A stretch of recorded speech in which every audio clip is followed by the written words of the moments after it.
Yo, YouTube, what's up? Today I'm gonna show you how I made this kind of bass right here. I'm gonna go over the patch and then some of the processing. So this is the bass right here.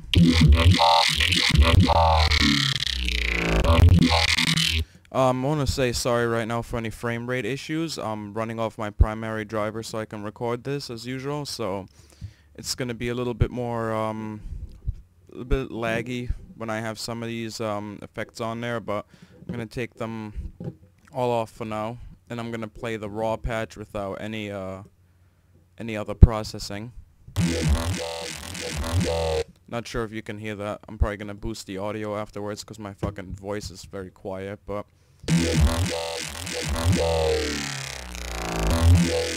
so that's a little example of the bass. It's a massive patch, and I'm gonna go over the patch right here. I'll show you what I did. So let's see. Let's whip out another. Actually, let's just go over this patch. All right. So what I have here is, as usual, I tend to use a gentle speech for my first oscillator, and slap it into the negative positive right here. Crank up the amp all the way, the intensity all the way, and of course wavetable position to the left. These little pitch macros don't really matter because I was just messing around with something. But I put it down by 12 semitones, so put it in the bass range by bringing it down 1 octave. Then I went to Digi Cook 2, and see, when I was trying to show my buddy, I used the wrong thing. I used Digi Grain, that's why it didn't come out right. Anyway, slapped it down 12 semitones, 1 octave, brought the wavetable down to the left, intensity up, and I mixed it in with the amp just a little bit over halfway, probably like around 1 o'clock. Took the deep throat. Still don't know why they call it a deep throat. I mean, I understand it. It sounds like, you know, a deep, throaty kind of sound, but man, that's just wrong anyway. Well, it's not wrong, just, you know, inappropriate. Ain't nothing wrong with that. Alright, so down by 1 octave. Same with the with the wavetable, intensity to the left this time, and mixed it in about 3/4 of the way, and all three of them go to filter 1.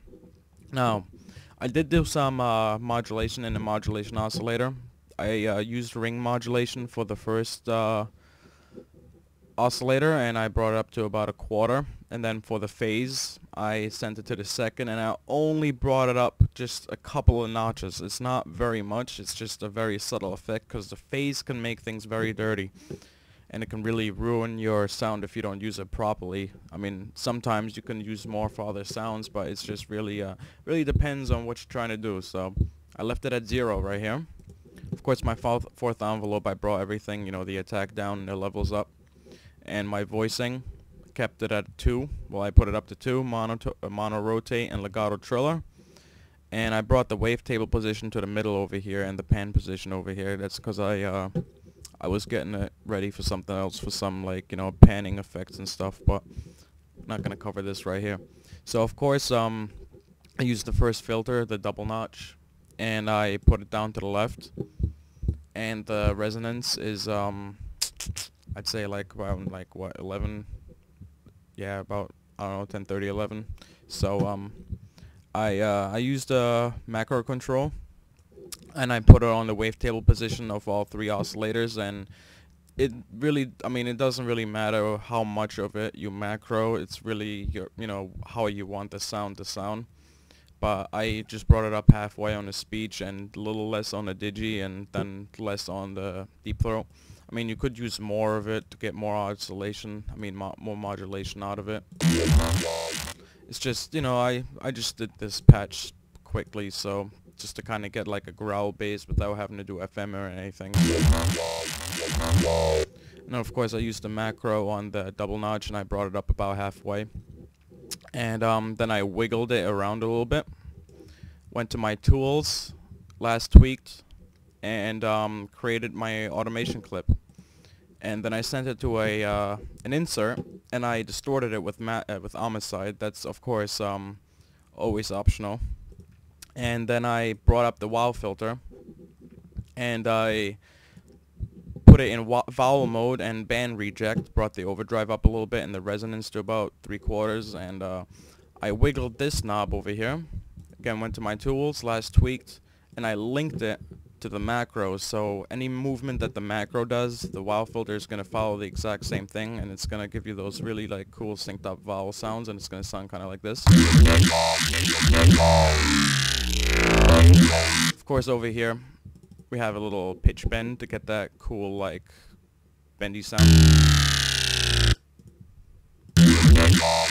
So then I also, this is again optional, I put in a flangus just a little bit to get a little flangey sound. And I threw on the vocodex, which I love the vocodex. It gives you really cool effects. Whoops. And I used, you know, my custom settings over here. So it's really how you want it to sound. It's a really sensitive kind of thing. If you do some tweaks, sometimes it won't sound right. You really have to know, you know, how you want it to sound. And again, just a quick setup just to kind of demonstrate it. Here it is with the vocodex.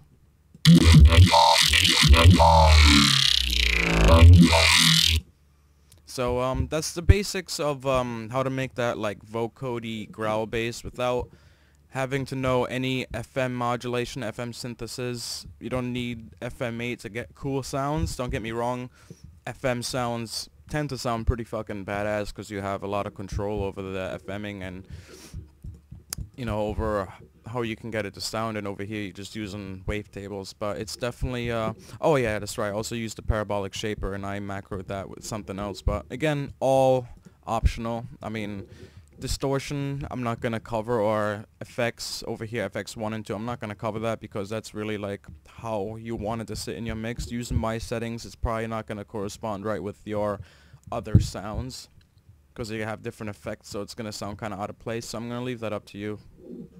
I mean, this is just show an example anyways. I mean, you know, so hope that somebody enjoyed it, you know, hope you liked it, and like I say, if not, then do your thing, you know.